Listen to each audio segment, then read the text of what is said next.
Hello, everyone. My name is Steve Price. I am the instructor for both micro and macroeconomics, the Econ 4 and Econ 2 online. And I want to introduce you to both classes in this lecture.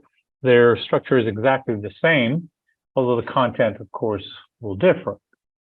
What I want to start with is to show you how our class is structured online.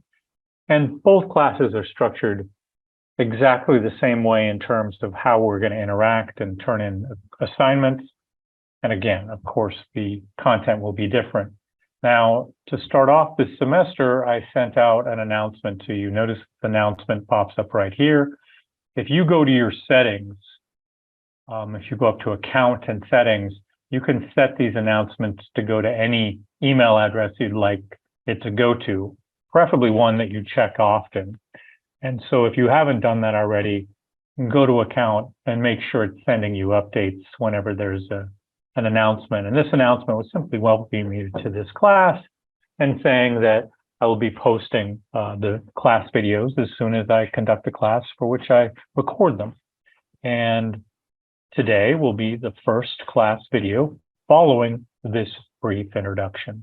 So you can click on announcements and go and look at previous announcements in this class and the current announcement.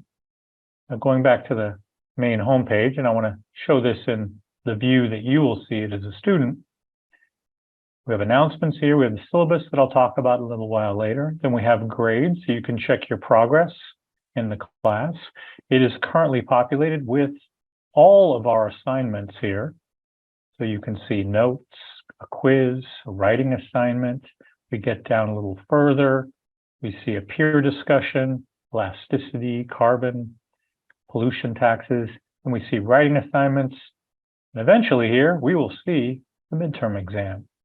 It'll be a midterm and a final in this class. Discussions are where you're going to post an answer to a question and then respond to two of your peers. More on that in a bit. Most importantly, either at the home or the modules page, you'll see how this course is going to be conducted.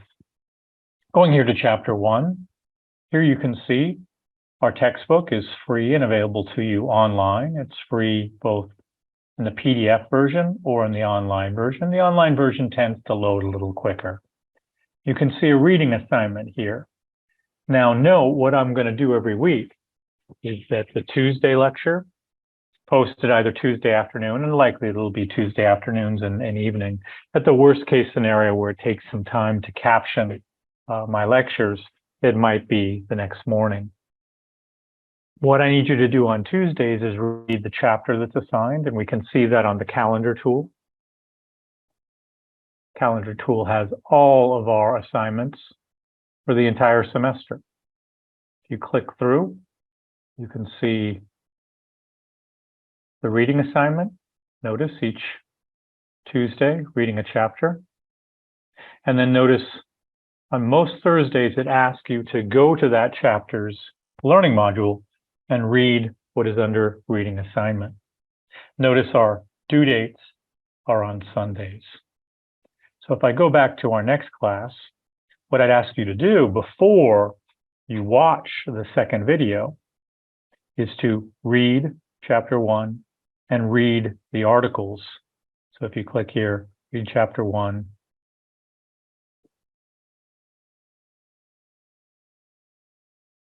And then here, if I click on it, see it says read both articles in the chapter 1 reading module. If you could do that before you watch the second video, you'll be prepared to succeed in understanding that material. Notice next week for Tuesday, you'll simply read chapter 2. That's free online as well. And then read the articles under reading assignment in the chapter 2 learning module. Your assignments for this week are going to be, excuse my errant pressing of buttons there, uploading a picture of your class notes and taking a short online quiz on the material from class, the readings, and lecture on chapter 1. Now, the notes, what I need you to do in this class, and each week you'll have 2 sets of notes to submit, is have a piece of paper, have a pencil or a pen. I prefer a pencil just so you can erase if you need to change something. And write out everything on the board that I say you need to write out. If there's a whiteboard, if there's a blank screen where I draw something, or a camera on a screen that shows me drawing on a piece of paper, you need to copy that into your notes. If I ask a question of the class and give class time to answer that question, I need you to write out the answer to that question to the best of your ability and from your perspective. Those notes need to be complete. To get the points for each note, you need to do a complete listen and watching of the lecture video, following all the instructions therein. If you don't do that, you will lose most of the points for those lecture notes. Note that as we move forward into the following month, February, notice we have a similar setup each week, and that is notes due, a quiz due, and some weeks we'll have a writing assignment. We're going to have a total of 4 writing assignments. 4 writing assignments worth 50 points each, 5% of your grade. In total, those 4 writing assignments are worth 20% of your grade. So for this week, I simply want you, before you watch the next lecture video, read chapter 1 and read these 3, some short, some longer, talked about in chapter 1. And I'm going to ask you to write about these most weeks during our second lecture. So you'll have to answer questions with the presumption that you've done the reading assignment. It's going to be very difficult for you to have complete notes without having done the reading assignment before watching and taking notes and responding to questions in the lecture videos. Note, I also have in learning modules other videos. So here's a Khan Academy video. If we go through further weeks, you'll see I have Khan Academy videos to just give you another way to understand the material. Notice here under online assignments, I have a study that I referenced in our first lecture video. I'll be posting the first lecture video here above class number 1 notes. Be putting in the second lecture video before class 2 notes, and you'll simply click on the quiz here to take the online quiz. Now, I think what's best for you to do is to do this on your phone. On your smartphone, if you have one, you can find this assignment. If you download the Canvas app, you can click on upload, and you can upload a picture that you've taken with your smartphone to this assignment. If you know how to, I'm really hoping people will save this image as a PDF file or a JPEG file. More information about that later. For right now, I'll accept any files. You simply press upload, find that picture on your phone, and upload it. Now, if you only have what I have here in front of me, this camera, you can also take a picture of your notes using your camera and a program on your computer that takes pictures, which all modern computers will allow you to do, and upload that file. Going back, you'll see there's also a quiz this week. You'll click on this quiz here. Tells you the number of points, the number of questions, the time limit, when it's due. You press take the quiz. And I'm not going to show it to you because I don't want you to see the questions, but you'll see that you can click on the answer you think is correct, go down to the bottom, press submit quiz.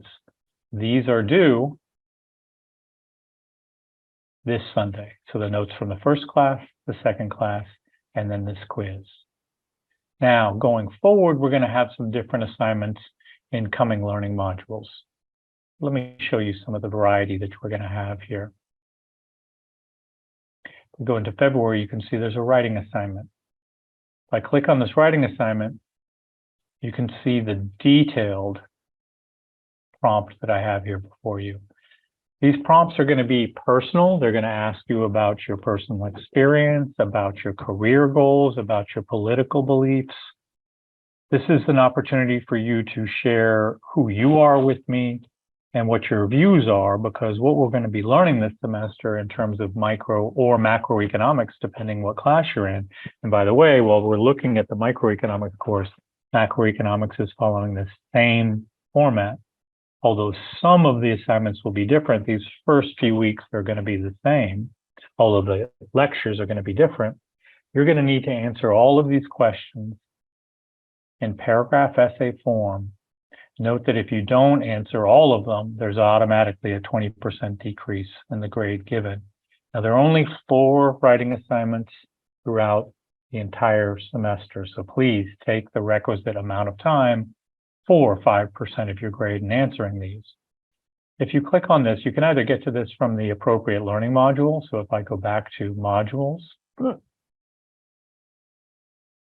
note that this writing assignment 1 is in the chapter 2 learning module. You can click to open it there, or as I just did, clicking on it in the calendar. Note here it is. You can have unlimited attempts if you make a mistake the first time in uploading it, or you want to modify something before the due date. Note what you do. Answer all these questions on a separate word processor. It is possible to type them here, but I would not recommend it. I'd rather you upload a file. So you can click here, or you can drag and drop a file here. You need to produce this using a word processing program. Your writing assignments need to be typed, and they will be checked for plagiarism. The other thing that we'll get to for a couple of assignments is we'll have a peer discussion unrelated to the writing assignment. Note here for that first writing assignment, go back to the first writing assignment right here. You will then post that into a peer discussion. This peer discussion is one where you will respond to one another about their opinions in the writing prompt.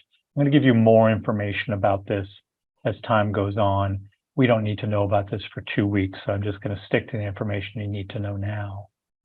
Later on in the semester, for issues that I think we need to spend some time understanding, rather than just listening to a lecture, less than writing an entire writing assignment, there are peer discussions. And so there'll be a peer discussion on the carbon tax, on a pollution tax. And so I'm going to leave student view because you can't see it right now. These writing assignments here, note, will also have some articles to read. Then they'll have you respond to a series of questions. You'll do that by pressing reply here. And then you're going to be asked to find somebody you agree with and discuss in detail why you agree with them. And then also you're going to find somebody that you respectfully disagree with, and you're going to be respectful in your discussion with them, even trying to find a compromise between your belief system and theirs. You're going to need to do these 2 responses in 4 to 5 sentences of length. Now, just introducing you the broad scope of where we're going. This is not important to understand right now because I will go back over these assignments later in the semester during our class lectures. Right now, for the first 2 weeks, we're worried about uploading our class notes and taking the in-class quiz.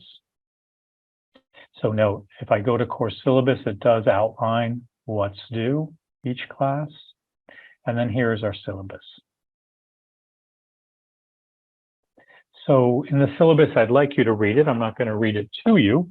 I just want to highlight that I am here to try to help you navigate college success, not only success in learning micro or macroeconomics. Again, let me stress that these syllabi for micro and macro are exactly the same in content and structure. While this says micro, this also applies to macroeconomics or Econ 2. If you have any problems learning our material or simply dealing with life around succeeding in college, UCollege has many resources, and I'm more than happy, I'm eager to help those who need help in succeeding. I know college was a difficult time for me, and so I want to be here through any difficulties and help you through difficulties that, frankly, I didn't get the kind of assistance I would have liked to have had. Now, note that I'd like you to use Canvas, the email function on Canvas. If I go to Canvas page and go to email, note that I can click up here to create a new message. You select the course that you want to send a message in, and then you type in Steve Price, and it's automatically addressed to me, and you write your message and send to me there. I have office hours on Monday, Wednesday, Tuesday, Thursday between 2 and 3. I'm at the Chico Center Tuesday, Thursday. I'm in my office, the main campus, on Monday and Wednesday. On either day, you can click on this link. Wait there for a moment. Once you enter to that Zoom waiting room, I'll get a message you're waiting, and I'll come and join you. Now, I really believe that it's important for us, even though this class is online, to have a sense of community and relationships in our learning process. You read here, it's really important to me to understand that your relationship with the course material is also how you feel about it, how you see the world differently, how you see it in more detail, but you're also reacting to how I see the course material and how you respond and react to the way I see it. You're also going to be interacting through peer discussions with your peers and understanding how they feel about the material. Economics is about choice. Economics at its heart, if it's about choice, is about political decisions, and we're all going to have different viewpoints. And again, like I mentioned briefly, in these writing assignments, I'm going to focus on who you are, what your goals are, and how this class material is going to relate to you personally, your relationship to this material and where you want to go professionally, and how this material will impact your professional life, because economics, every single unit is going to have an impact either on your private life or your professional life. So note, the notes, the class notes, which you need to take a picture of and upload each Sunday, are worth 10 points, and there are 30 of them. That's a full 30% of your grade. An important portion of what's important to me in your participation is being active and listening, watching, and documenting everything in our class sessions. If you miss time, if you skip forward and miss things, you will not get credit for your notes. Notice the 4 writing assignments, as I discussed, worth 50 points each. We'll talk more in detail in my future lecture videos on those prompts.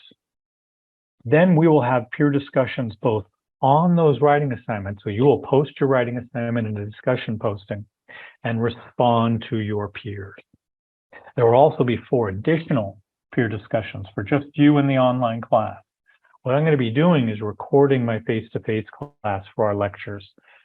To me, teaching economics using videos that I used 2 years ago, that by the way I have, and would be easier for me to do, would not be serving you, because economics is a very temporal subject.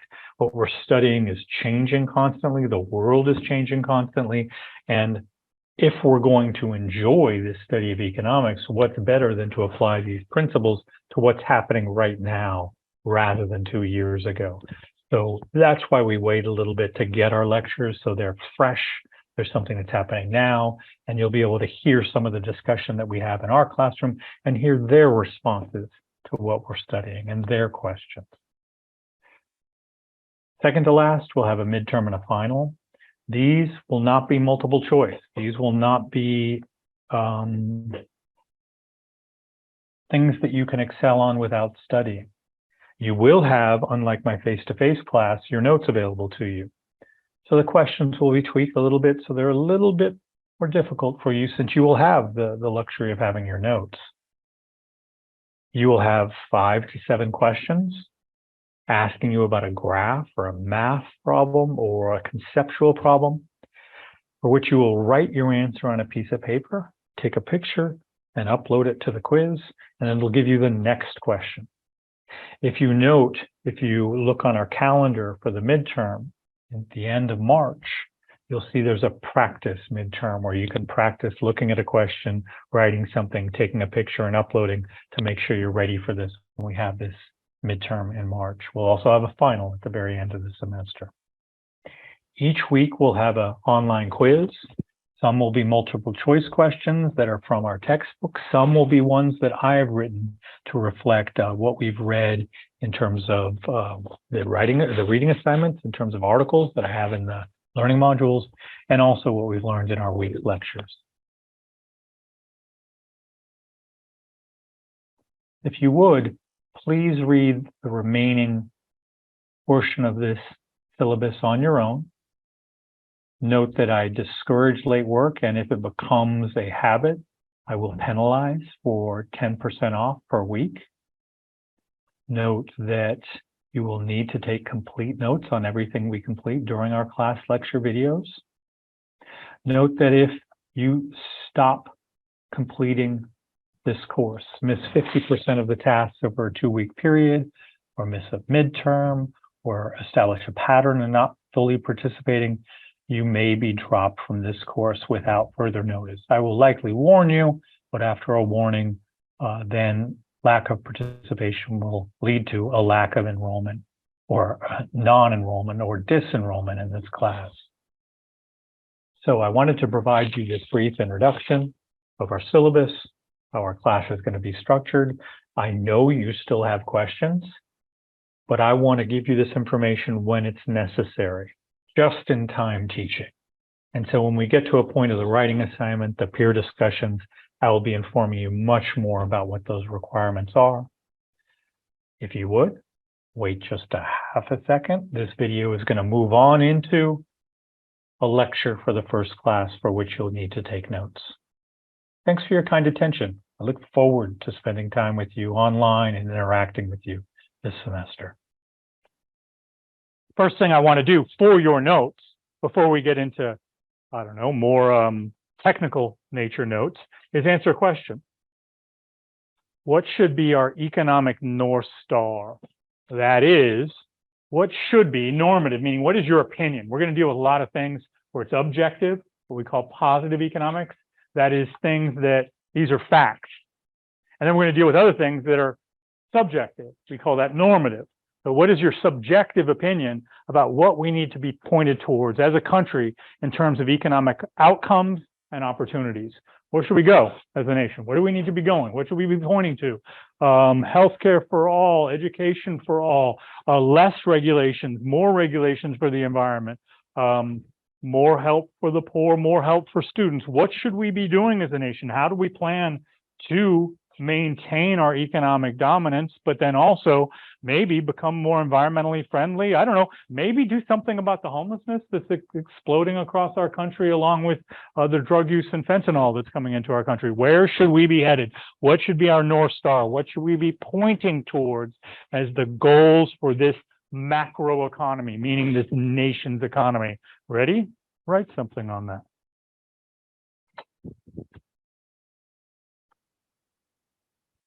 And if you want, talk to somebody next to you if you're kind of uncertain as to what you would write.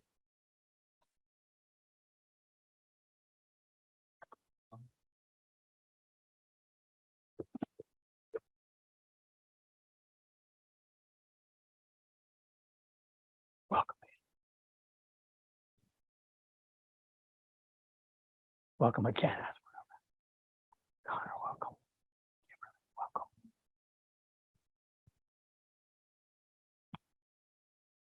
Delaney, welcome. Maciel, is that how I say it? Maciel? Yeah. Okay, welcome. Oh, you got it. Yeah, yeah, I got it. Good. Damien, welcome. Amanda, welcome.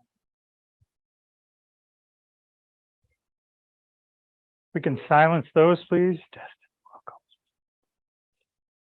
Silent, welcome. Garrett, welcome.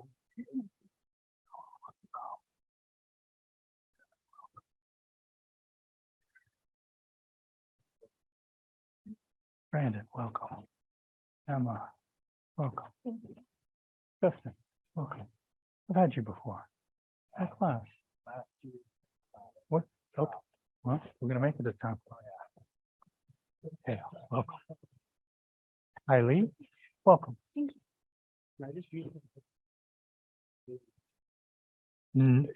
Things will change over time. So certainly they're going to help you, but some of these are going to, and I think redoing it is going to help it. I'll try to. Emily, more price torture by choice. Wow. Well, Well, welcome. Adam, welcome. Stefan. Steven, thank you. Stephen, okay. You know, always people, I mean, I'm sure they ask, you know, I'm Steve. You're the first teacher to mess it up. Well, no, because people wonder, is it a PH or a V? Becca, welcome. Tyler, good to see you again. It sucked. That was yours. Yeah. Well, It literally, that was awful. Family stuff. You know how my dad stuff was going on last month? Don't ask. So you know what? I'm thrilled to be here. Normalcy. how long we got? What? It was in time, maybe in time. Frida, welcome. Zach, good to see you again. Daisy, welcome. Matt, good to see you again.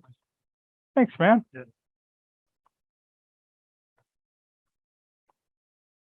Chris, welcome. If you would, something I could read from up front would be helpful, man.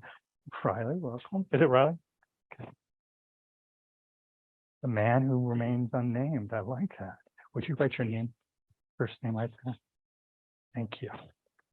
Tanner, welcome. George, good to see you again. Hi.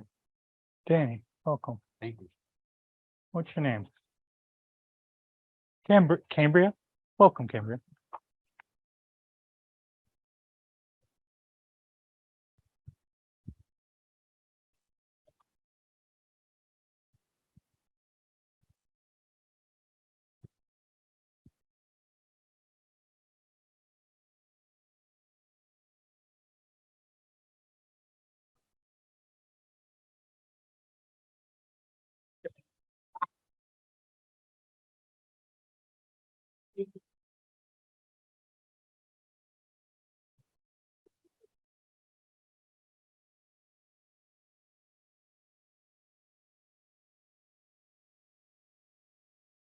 Talk to each other. Talk to people. Introduce yourself to people around you. If you already know somebody, look to another somebody else. Thank you. Everyone sign in.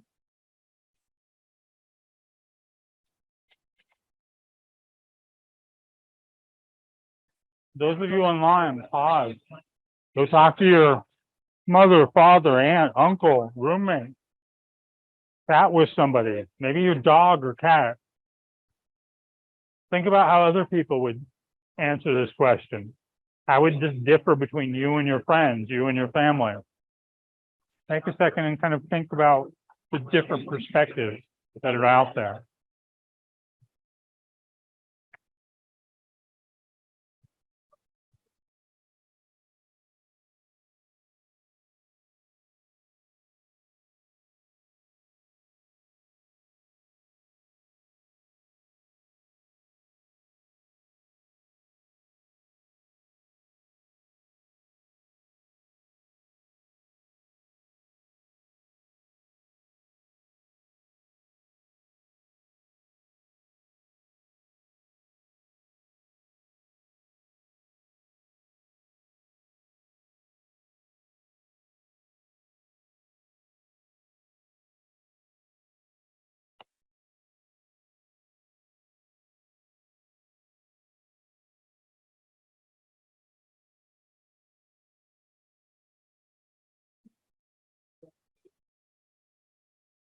All right, so what I always want to do is link what your interests are, what your feelings are to the material we're learning here.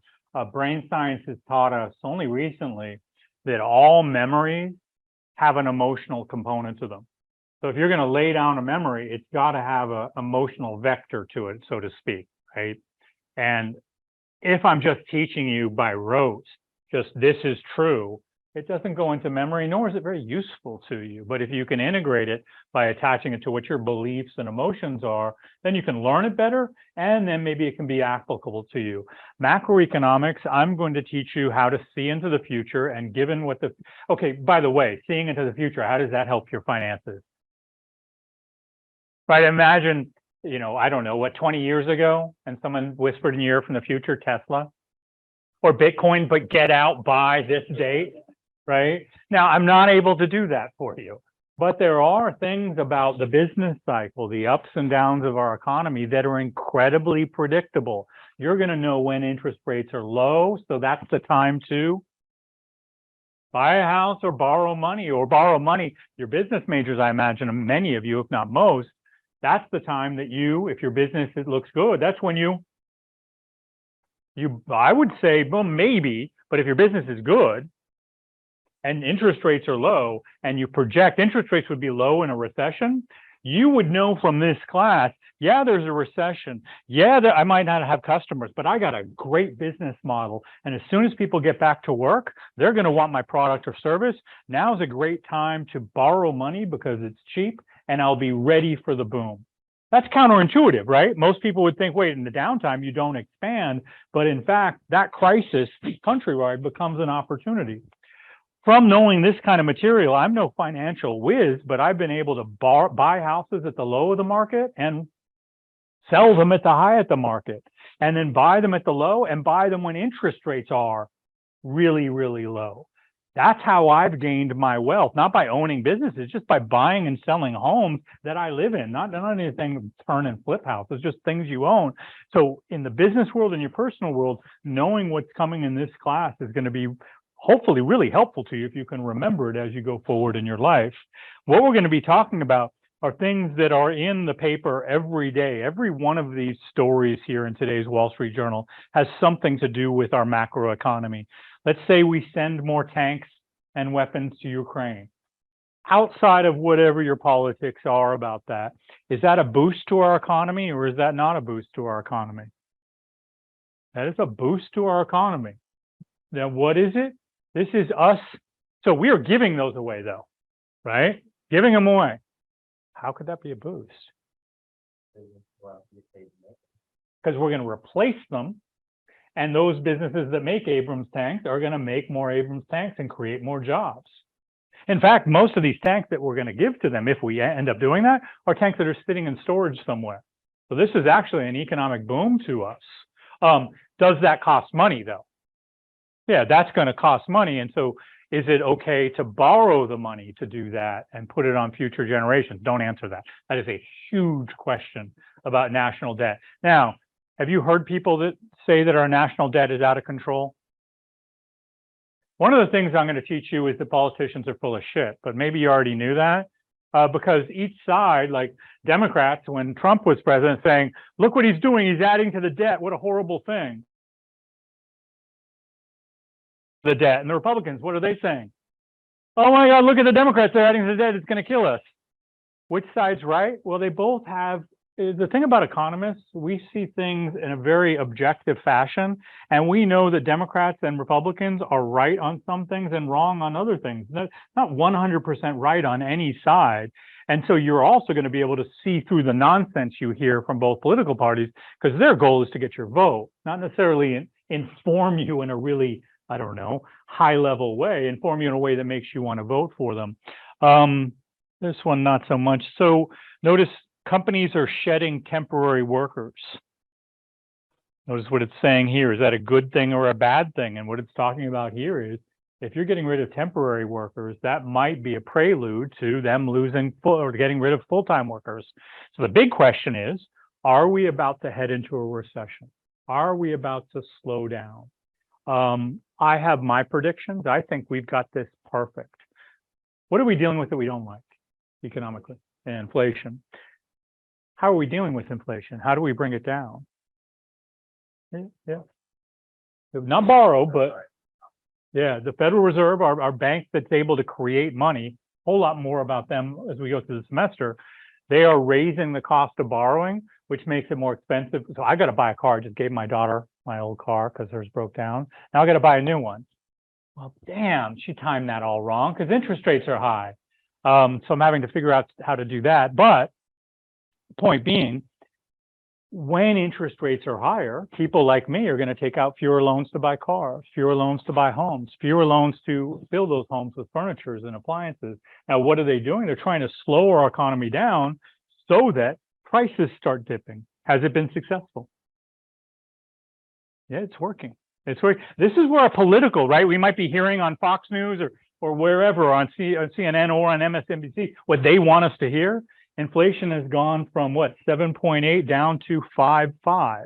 So is it working? Yes. Is it where we want it to be? No, we still want it to go down further. So the question right now is, do we have this immaculate, they call this, if you know anything about religion, the immaculate conception? Anybody? You heathens. The Virgin Mary, Christ, immaculate. I won't even go there. So what we're learn that on your own. It's important cultural information. We're saying there might be the immaculate disinflation, and that is that we're going to perfectly bring the economy down so that inflation's at 2%, not 5%, and we're still fully employed as a country. I believe we're on that path right now, not because Biden's president, not being political here on that, because the Federal Reserve is doing its job really, really thoughtfully about how they raise interest rates, how they signal to the public. And what's really important is we're trying to make sure, so speaking of this labor market, we're trying to make sure that we believe that inflation, the most important thing is psychology, that people start believing inflation's going down. So think about them at work. If you believe inflation is going down, okay, let me do the opposite. Inflation's going up. What are you going to ask your boss? You're going to ask for a raise. Your boss is then, for the prices that they charge, they're going to raise the prices. And if they raise the prices, what are you going to ask for as a worker? More money. We call that a wage price spiral. We do not want that. And so the Fed is getting people to understand prices are on the way down. So workers start saying, I'm good. And so this slowly tapers down. This is what we're going to learn about in this class, how this repeats itself over and over. I have seen, boy, in my whole lifetime or my adult lifetime? I mean, in my adult lifetime, 5, 6 recessions, and every one of them was predictable, and you knew when to borrow, when to sell, all these things. And that's what we're going to learn in this class, and the choices we have as a nation to deal with all these different types of issues. I'm going to leave this for now and go on to something else, which is big and detailed for the first day. But what I like to do is I like to start off first giving you a first pass of the information that we're going to study, and then go a little bit deeper, and then build on that. We call it scaffolding in education, and that is build a foundation, then a first floor, then a second floor, and the second floor relies upon the first floor relies upon the foundation. Now, what if you don't have a good first floor and you build a second floor? Doesn't hold, right? So I want to try to build a foundation, have us start moving up and understanding each portion of it. So if at times it feels like I'm repeating something, all I'm doing is adding complications, scaffolding our understanding. So on our notes, I'm going to switch how I'm going to project this here.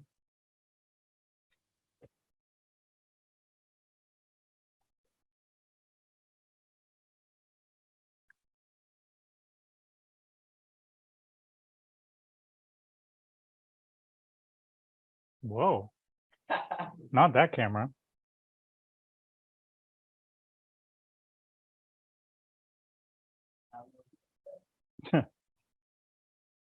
This one should be the camera.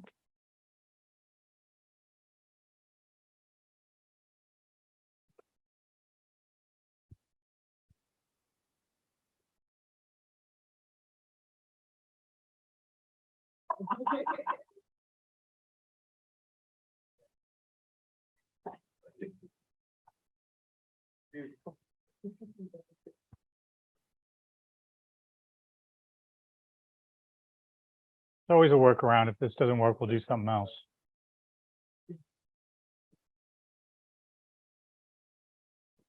I hate you. All right, we're going to do something else.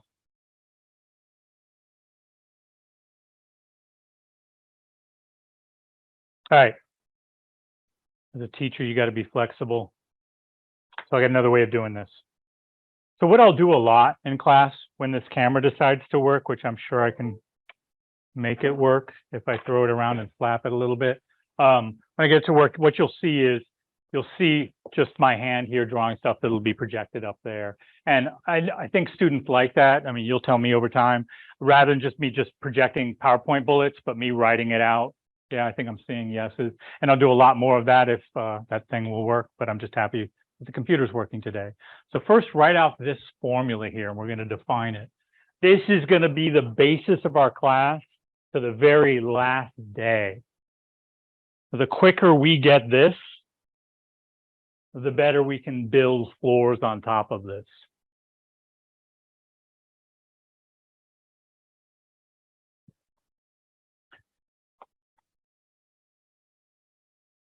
It's what we call the supply and demand side of our economy.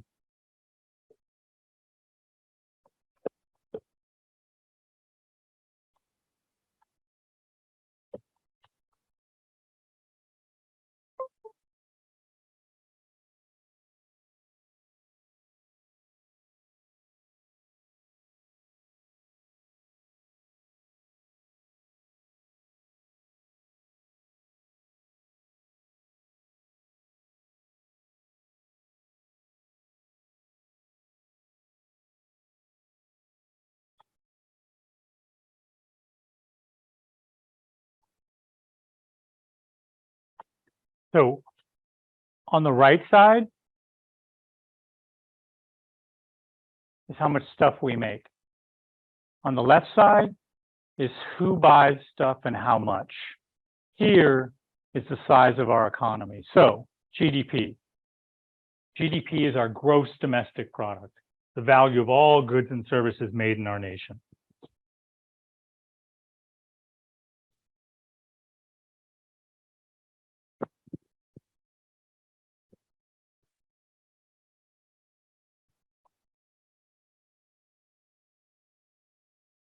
I want to define both sides of this. So the demand side, and you might want to note that this is the demand side on the left, is what's purchased. Right now, what are we trying to do? Are we trying to get people to purchase more or less? Trying to get people to purchase less so that there's less pressure to increase prices.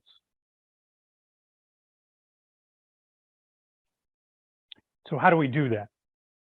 I mean, in the past, we didn't do a thing. I teach U.S. economic history. In the past in our country, all the way through 1930, even past 1930, we had our Federal Reserve Bank, but we didn't know what to do with it. We did everything wrong. So it wasn't really until the 1940s we knew what to do. Before, if the economy was going poorly, tough. We actually had this belief system in this country called conservative social Darwinism. Now, don't get confused by those words, conservative and Darwinism. It's not about evolution. It's not about today's conservatives. It is that we had this belief system that if you were successful, you have been blessed by God. And if you were unsuccessful, guess what? You have not been blessed by God. And so if there was a recession or a depression and you've lost your business, what happened? You didn't pray enough. You didn't pray the right way, right? Literally, this is what we believed all the way into the 20th century, in the 1900s. We believed if it's a recession, good, it'll get rid of those evil businesses. So think about during COVID, right? Were those businesses that went under evil? I mean, maybe a couple, yes, but probably not. Probably lots of delis that went under were not evil delis, right? So we finally, in the 20th century, started realizing, wait a minute, there's something we can do here. There's something we can do to make sure the economy is employing as many people, producing things people need, not because they're blessed or not blessed, because there's certain policies we can control. And so we can exact some control over how much people buy, personal consumption, or C.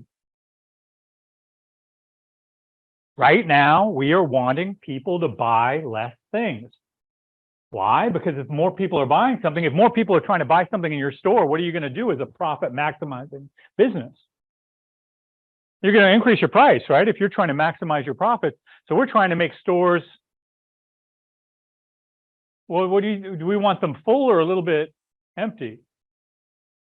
We actually want them a little bit empty. Now, imagine that. Hey, I'm your politician. I want your vote. And I want fewer people in your stores. Can I get your vote? Right? This is why we don't leave this to politicians. This is why we leave it to that Federal Reserve Bank that is outside of our political system. And so interest rates, the price to borrow money, the percentage of the money you borrow you need to pay to a bank. This is controlled by that Federal Reserve Bank. Notice this negative sign. If you would, go back to your formula, put that negative sign above the lowercase I. Oh, absolutely. There's a problem here with capitalization. That should be a lowercase I right there.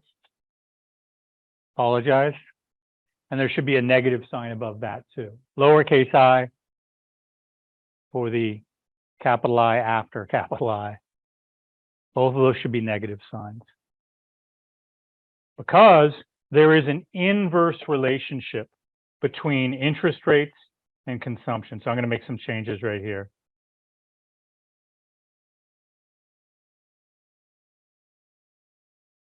Scratch that out. That's a lowercase I. And then put a negative above both of those. What that means is consumption, capital C, investment, capital I. So I'll talk about that in a second, are inversely related. If you raise interest rates, consumption will go down. That's the inverse relationship, a negative relationship. If interest rates go down, why does it go up? If interest rates go down, why am I going to buy more things? Yeah, money. So what does that mean? It's cheaper to get. What does that mean to me month to month? Yeah. So my payment's going to be lower. And over the life of the loan, I'm going to pay less interest. So that product is cheaper to me, right? So the Federal Reserve has direct control over these things. And right now, they are trying to slow things down. They are there to be the bad guy, right? No one wants this, right? No one's clamoring for this unless you're really hurt by inflation, and people are hurt by inflation. If you have to, my daughter just took my Prius this past weekend, and now I got a Chevy truck, 2006 V8 dual exhaust, and I go out to the main campus twice a week, right? So do I want prices to go down? Yeah, I want prices to go down, especially on used cars, which were really high during COVID. So, get there's winners and losers, right? In this sense, by inflation going down, those of us who drive and buy things, that's going to help us in the long run. When do we lower interest rates? Yeah, when we're in a recession, when the economy is not doing well, then the Fed's our friend. Then everyone loves the Fed. During COVID, interest rates to banks were zero. Not just low, zero. Banks could get money at 0%. You could buy a car at 0%. And what are you going to, woo. In other words, you're going to buy it. Zero is such a beautiful number. Let me tell you why. Zero inflation is beautiful because you don't have to pay any money to the bank. But why else is it beautiful? You get to pay money back to the bank that's worth less over time. I had a buddy who's really strict on, you must save for a car, never buy it on credit. I'm going to send that to him, that little clip. And no, you should never do that. Stupid to do that. And I said, no, man, I bought my car with 0%. That's better than saving for it. Hey, what are you talking about? Well, not only do I not have to pay interest, but as prices go up over time, right, as there's inflation, I'm paying back money that is worth less, right? I'm still paying off student loans from way back when. Who cares? That student loan was in 1990, and I'm paying it back with $2,020. $100 in 1990 versus $100 now. When could you buy more? 1990, right? So the $100 I'm giving them now is certainly not worth the money they gave me way back then. So that's the beautiful thing about zero interest rates. Now, don't go out and buy a ton of stuff when they go to zero that you don't need. Of course, you need to have some, discretion. Now, the other thing that interfaces with our politicians is the tax rate. So taxes are obviously taxes, and you don't have to write taxes or taxes, but put a negative sign next to them. And then above, put a negative sign.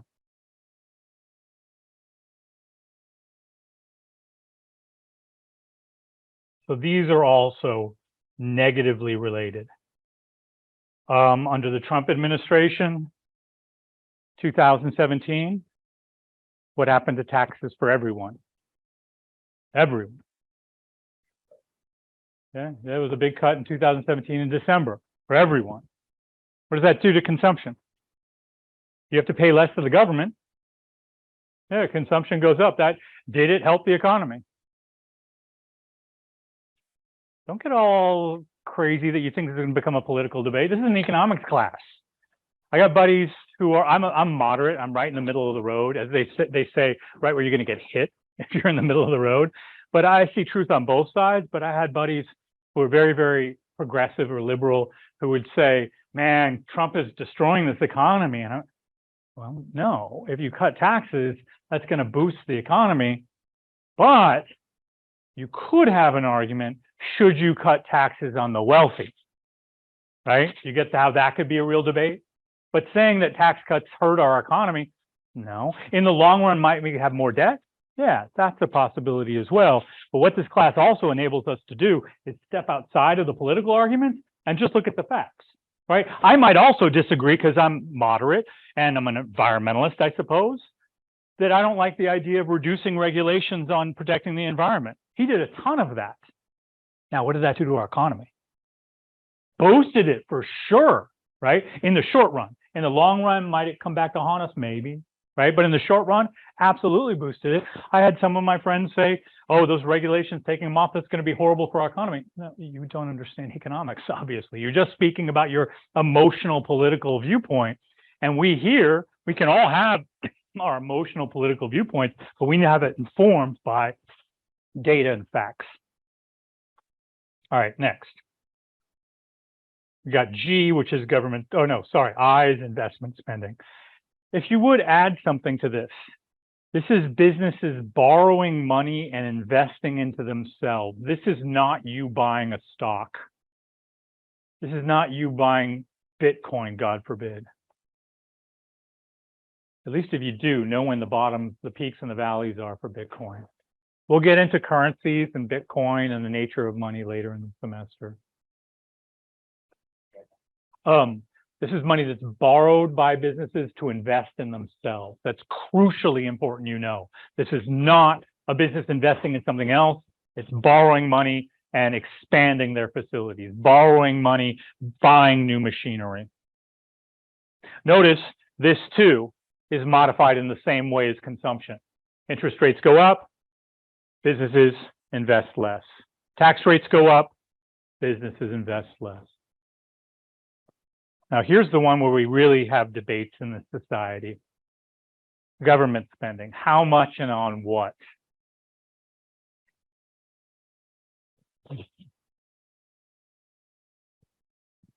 God forbid, let's say NATO gets involved in the war between Ukraine. God forbid, right? Let me just say that. So should that happen and we go to war, and what does that do to our economy in the short run? It's a boost. In the long run, it might. So if it's on our shores, which we haven't had since the Civil War, right? Yeah, that'd be a bad thing. But if it's somewhere over there, and we are, so here's what I'm trying to get to this point here. I'm not saying war is good by any means, but economically, if war is government spending, that's a huge boost on the demand side of an economy. No, don't hope for war with NATO and Russia. That's that's. Next is when we get to the international sector, X minus M, exports minus imports. Oh man, I'm going to get you to know by rote currencies and appreciation and depreciation. Is a strong dollar a good thing for our exports? A strong dollar, right? America, strong. Yeah, strong dollar? We want a strong dollar? Sounds good, doesn't it? I like strong. No. Yeah, exactly. A strong dollar is not a great thing. When Trump, and by the way, I'm going to be equal opportunity in my skewering of people. Trump ran against Hillary, and Hillary was associated with Obama, saying that Hillary and Obama's time, we had a weak dollar, and boy, did that project weakness for our country. And economists just went, oh, dude, just once, sorry. And he was totally wrong, just totally wrong. But he was trying to play to people's emotions. That's what politicians do. He's not a dumb man. He's brilliant. He knows that most people don't know about exchange rates. Right? How many people you know about exchange rates? Right? And saying the dollar is weak and look at the weakness he's brought, most people go, yeah, screw that weak dollar. But a weak dollar, what that means is our dollar is cheap to other people. When other people in other countries want to buy our things, they don't buy it in yen or euro or renminbi, Chinese currency. They need to buy it in dollars. So they need to exchange their currency for our currency. And if our currency is cheap, then our products are on sale, right? So a weak dollar is a great thing for our economy in certain ways. There's always two sides to an economic coin. So a weak dollar, we buy a lot of our stuff from overseas. Oh, we could look at the tags on our shirts, the label on our phones, they're made somewhere else. So if I want to buy something made overseas, I need to change my dollar for their currency. If the dollar is weak, foreign currencies are more expensive, meaning foreign goods are now more expensive. You're business majors. Most businesses are involved in international trade. And knowing how exchange rates work are going to be really important to knowing when do I source materials from overseas? When's a good time? And that's when the dollar is strong. And when do I sell things overseas? That's when the dollar is cheap or weak, right? So we're going to get to know that. That is very difficult. I remember when I took this in graduate school, my PhD professor, really smart guy, would get appreciation and depreciation mixed up. What I like to do when we get to that unit is say that if I ever say it wrong, I'll give you all $1. I've never had to pay $1. We on? You want to? Okay, we'll do that. When we get to that chapter, we'll do it. And I want your eyes on. I want you to try to make me nervous. And nah, it's not going to work. Maybe it'll be $1 richer. All right, imports. Notice there's a negative sign in front of imports. Because what? Yeah, it's net export, but why is there a negative? What's happening here? Subtracting what? Yeah, exactly. You're getting a good, but you're sending out the money. So the money is leaving our country. So that's leaving demand for our own goods, right? M is a substitute for C, right? We're buying an imported good rather than C, a domestic good. All right, so that's everything that's demanded. In good economic times, you've got these things aligned. They're equal to one another. In non-normal economic times, which, hello, we are right now, and we're always vacillating between normal and a little off on either side, these are equal. Right now, these are a little unequal. More on that later. The supply side. So the supply side is this right side here. This is what is made.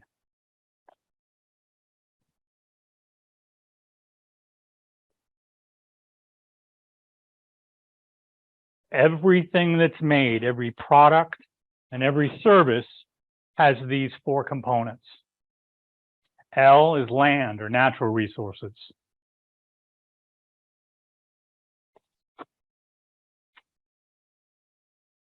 All right, so let's think policy here. After Trump opened up a lot of land resources for drilling, Biden has now shut them down. One that's close to my heart is Bears Ear. It's an area in very, very remote Utah with slot canyons, Native American ruins up in the hills and the cliffs. Beautiful.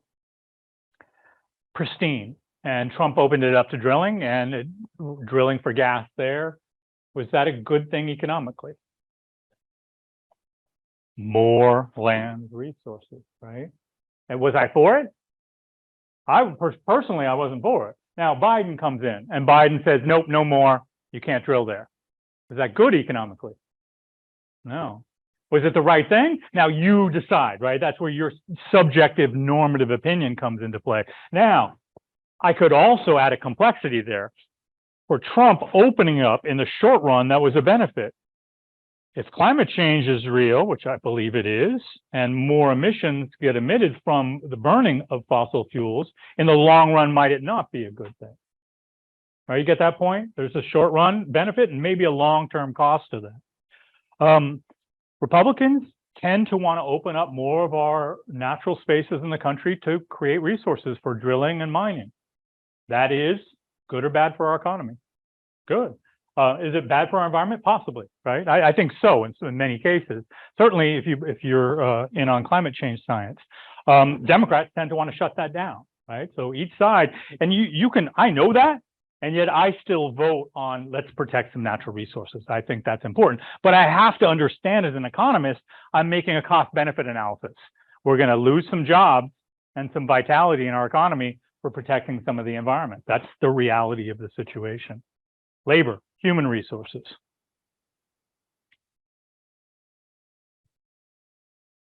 I believe the birth rate in the United States I just read is actually declining. Uh-oh. Fewer labor resources? In some countries like Japan that have falling populations and don't allow much immigration, if at all, that then is a death spiral for their economy. We have to have labor and growing labor if we want a growing economy.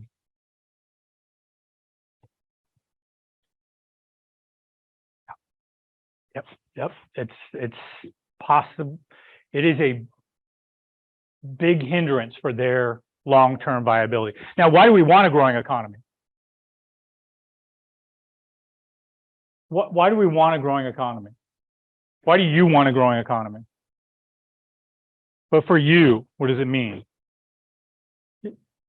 Like, but what? It could be more rubber meets the road. What does it mean for you?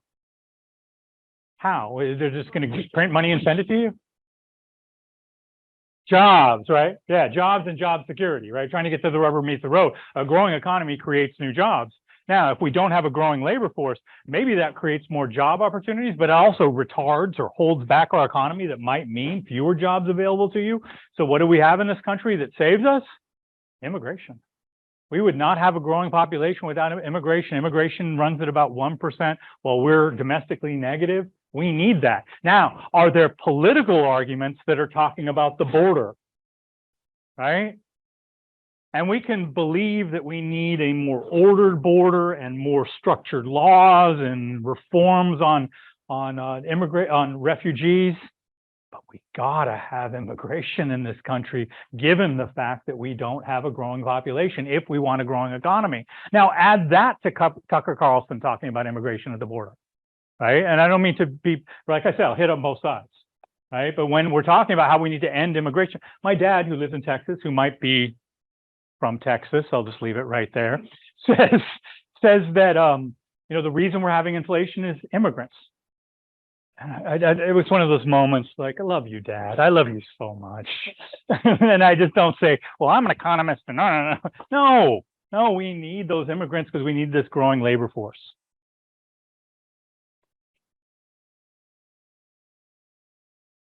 Have dyslexia, but this isn't an evidence of dyslexia. You will see me spell things wrong. I apologize. I've just found that dyslexia has made me, it's been a benefit because I have to study harder and concentrate more than other people, and then embarrass myself when I can't spell as a professor. So K is capital. Now, why is K capital?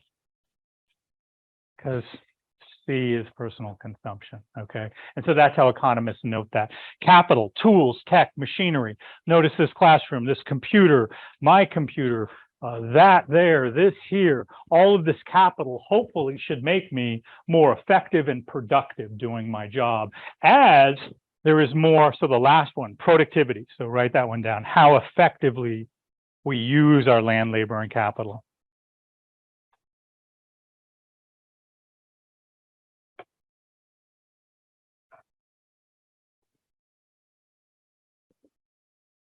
So when that, I get that, this camera working, yeah.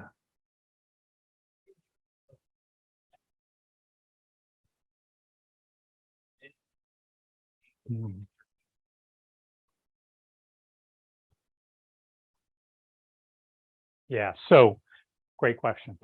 Productivity of natural resources, the growing use of green energy. By the way, good news, the worst case scenario for climate change has been averted. It has been averted. The 8.5 Celsius increase in temperatures by 2100, no longer on the table. 2.5, 3.5 are likely where we're headed. We have some control over that to go to 2.5 only because of major breakthroughs in solar technology. So yay technology. Now, as we are able to use the sun, L, better through greater productivity, that's then going to expand the possibilities of our economy. AI, yikes. Where am I going to go with that? So various tech, right? So let me use this example because I think this GPI, open AI chat thing, play with it. It's really amazing.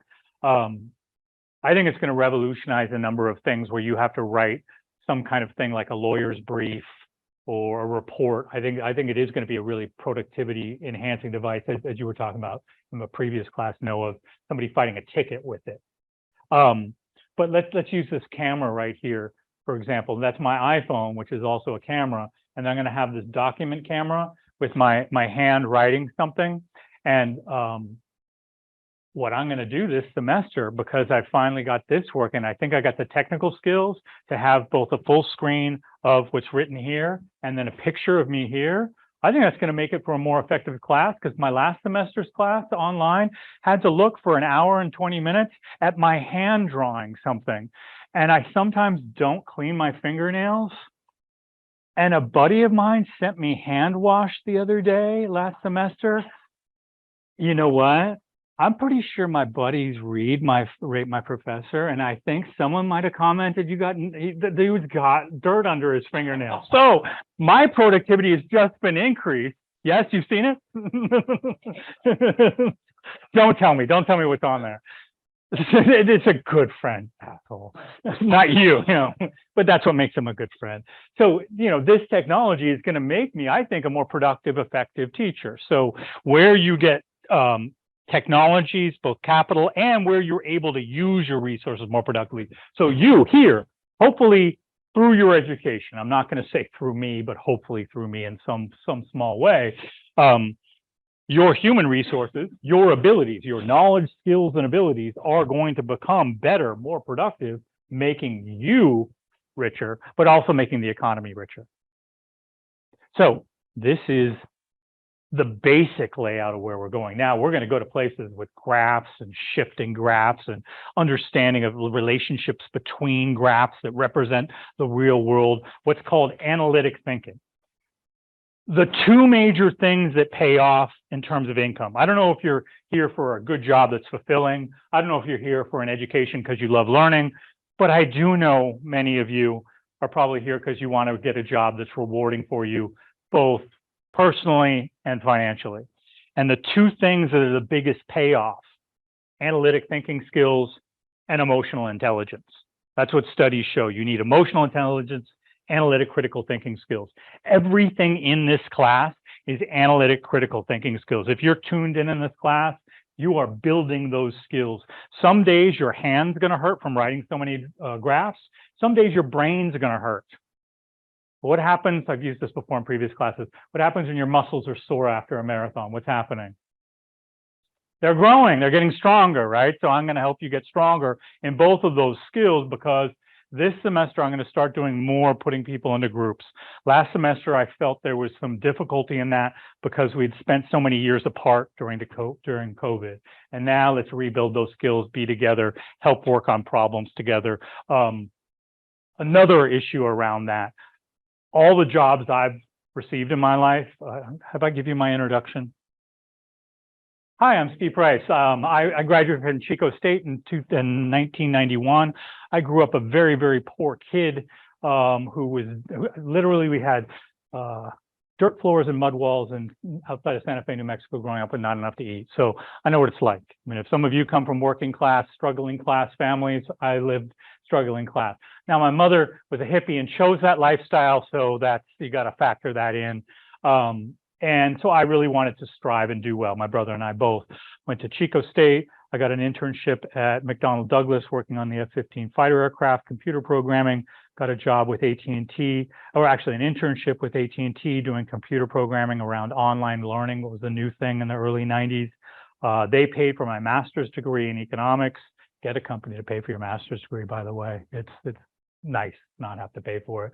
I quit as soon as I got my master's degree. Worked as a U.S. government economist. I traveled all over the Western United States working on studies of how people price their products on a wholesale level and an international level. What's my last name? And I worked on price studies. I am doomed to be an economist. I had a student named Sailor. Guess what he was? He was in the Navy, right? So I don't want to ask all your last names because maybe it will dictate you as well. Where did I go from there? From there, I had a dream. My dream was to represent my country overseas. Everyone told me I couldn't do it. And I became a diplomat. Diplomatic corps from the U.S. State Department, very difficult to get into. I was able to serve in Amsterdam for 2 years. My daughter was born there. It was amazing. I was due to go to Tegucigalpa, Honduras, and I quit. Had a lot of churn in my careers, but got a lot of experience in different ways. One quick story, other students who've had me before have heard this, but I think it bears repeating, not for my ego, but for your understanding of your capabilities. I went to Chico State. Chico State was made fun of in my day. It was made fun of because, scale up the party. Riots, right? My buddies if you go to the News and Review that was out a couple of years ago where they showed pictures of the riots, my two best buddy and roommates are on top of a cop car that's overturned. Yay, buddy. And they lied to me that night and said they didn't do it. And so 15, 20 years later, I get the picture and I text it to them and they both say, that's not us. And it's obviously them. So coming out of Chico State, people looked at us as just party freaks, not employable. But I go to an interview. I got an interview with the State Department with literally Oxford, Harvard, Stanford. And we had a lunch together, us who were applying. And then we went around the table saying where they went. And they said all these august, meaning really high sounding names, Harvard, Stanford, etc. Comes to me, Chico State. They laughed at me at the table. They laughed at me. But what college got the job? Chico State got the job. Chico State got the job. They didn't. They walked out crying, each one of them, knowing they'd lost to me, I think, because they felt, I got to Harvard. I'm better than any Chico State. No. So what I tell that story for this reason. I've got a broad background in government service, but you can do anything you set your mind to, right? View College and going on to Chico State or any other college. Do not limit yourself. I did not listen to somebody, including my ex-wife, who said, Steve, don't get too excited. This is really tough to get in. Other people, dude, you just went to Chico State. I just didn't listen. And prepared. So anything you want to do, you can do it. No bullshit. So that's who I am, my background. What's that in service of? That's in service of us now looking at the syllabus. So the syllabus, we got till Q2, right? Okay. I start off, so beyond foreign service, I came back, became a high school teacher for 5 years, and then I've been working here for 15 years. I've been at Chico State for 5 or 6. I just left there. I used to teach an upper division class there, but I decided, why not just one job instead of 2, right? So I'm just now here at View College. And my time as a high school teacher was the toughest job you'll ever love.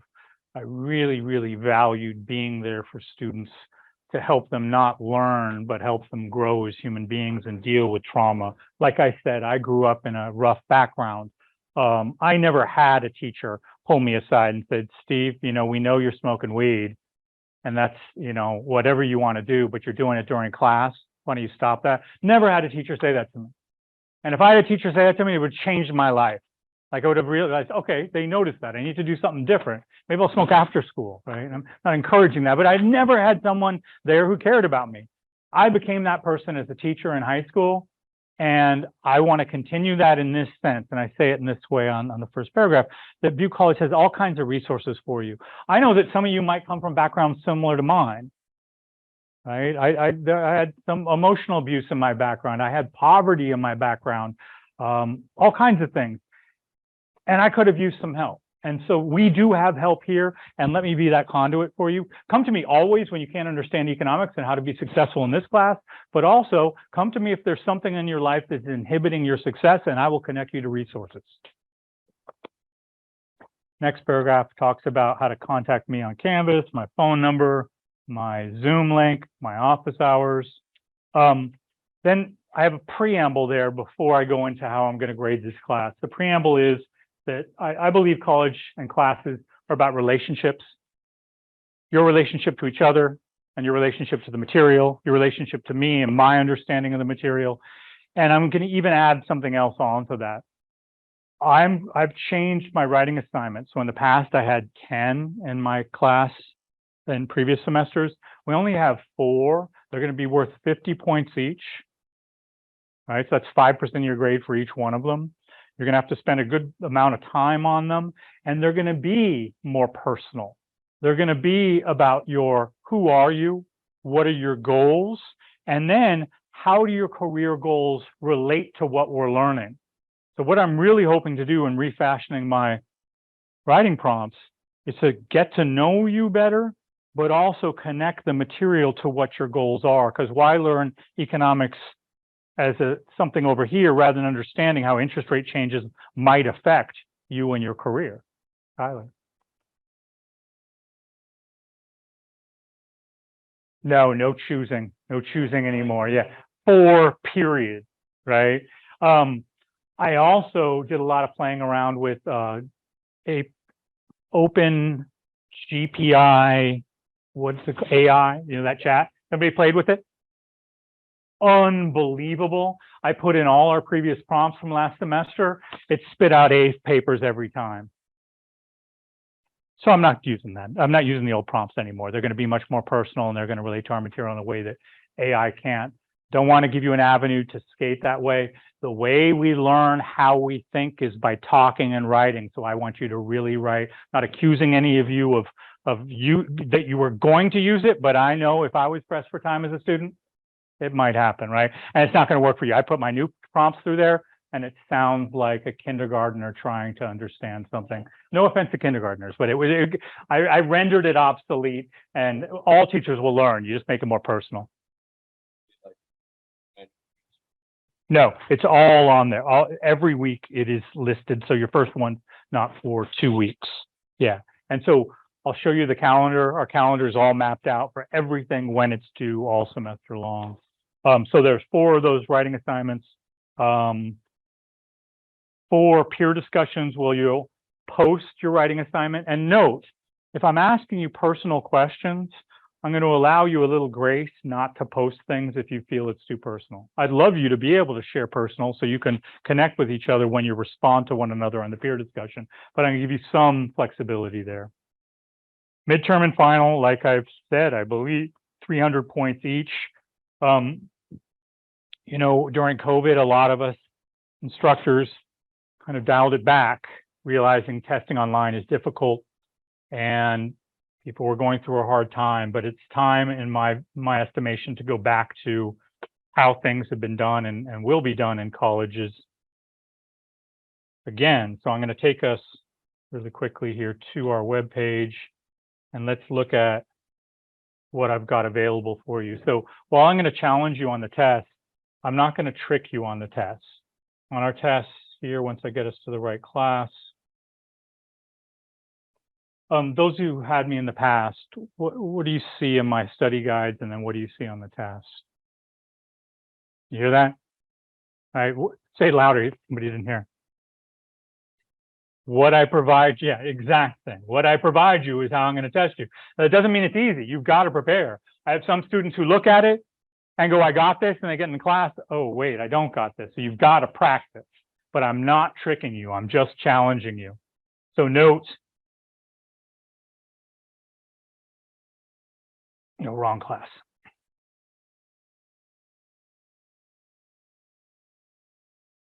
Now, the other thing you can do too is if you just really pay attention in class, you can also do really well, right? Depending on what kind of student you are, maybe you don't need to study as much, but you've got to be, the way you decide that is you print out the study guide and you try it without any notes, right? And if you can't do it without your notes, then you can't do it, right? Because you don't have notes available to you in class for tests.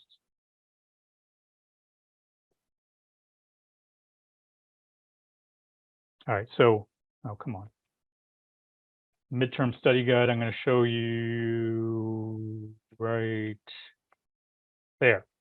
So what I've got for you for the midterm, Here is the study guide, which is exactly the test. And here are 2 videos explaining what's on this study guide. And the study guide isn't, as I've done in the past, just general questions. The study guide is directed to exactly what I'm going to ask you on the test.